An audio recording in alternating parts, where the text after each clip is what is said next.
The BBC Symphony Orchestra is the BBC's largest and oldest full-time symphony orchestra. What makes the orchestra unique is probably the combination of repertoire to perform a lot of new music, to perform the widest possible range of music.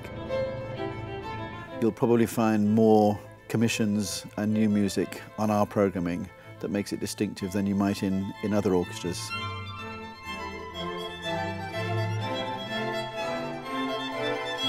The BBC Symphony Orchestra has over the last few years become an absolutely key part of the Barbican's offering. It's our associate orchestra, and what it's offering into the mix is an absolutely distinctive combination of the highest level contemporary music, romantic repertory, the whole orchestral spread in a really well-shaped, coherent series of concerts.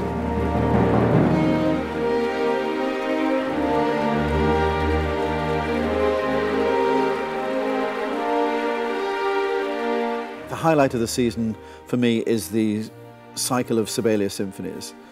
And not just the works in themselves, but the people that we've got to conduct them. Plus we've got other Sibelius pieces appearing throughout the season.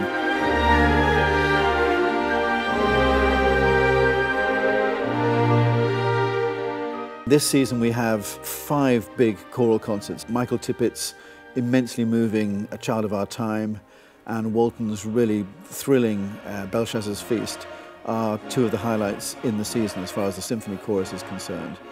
Plus Stravinsky's Symphony of Psalms, and taking part in the Total Immersion Days, Jonathan Harvey and Arvo Pärt. We do a lot of relatively modern music, so a lot of 20th century music and 21st century, a lot of new commissions. The range of styles is what makes singing in this chorus so interesting.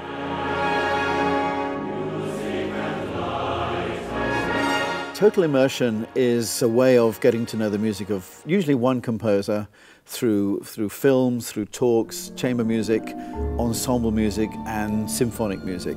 And this season we have 3 composers, Arvo Pärt, Brett Dean, the Australian composer, and Jonathan Harvey, the British composer.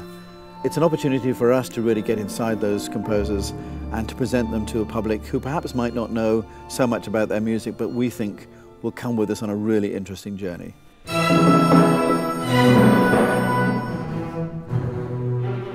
When Jerzy Bieloklavek came on board as chief conductor, we decided that we wanted very much to explore Czech opera, which isn't that often heard here. And Dvořák the Jacobin, we hadn't done a Dvořák opera. It's perhaps the best known one after Rusalka, and yet it's so seldom performed. It's a beautiful, beautiful piece, and we're very much looking forward to working on that with Jerzy.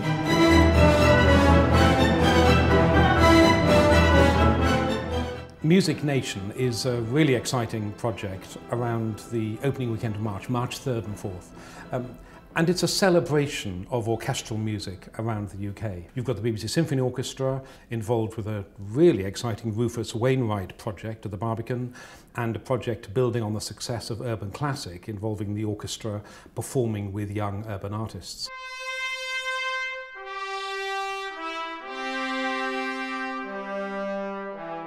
At the heart of BBC Radio 3 is the commitment to live music and also to taking the repertoire further. The group that plays the absolutely essential role in our delivering as a radio station that particular commitment is the BBC Symphony Orchestra.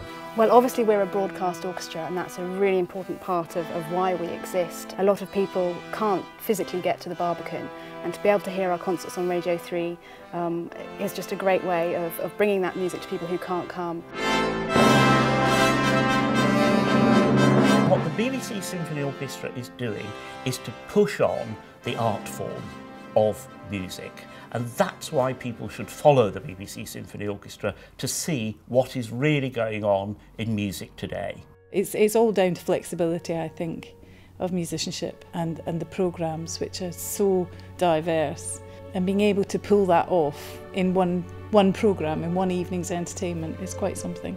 It's the reason that 20 years later I'm still here and I haven't moved on, because I love having those constant challenges. That keeps me fresh and keeps me on my toes. If you know about the work of the BBC Symphony Orchestra, you'll know about its unique commitment to new work. If you don't know about the BBC Symphony Orchestra, now's a great time to be able to investigate its programming, go along to the Barbican, listen to its output on BBC Radio 3, and there'll be something for you, I promise, that you really enjoy and will take your interest in classical work and in new work further.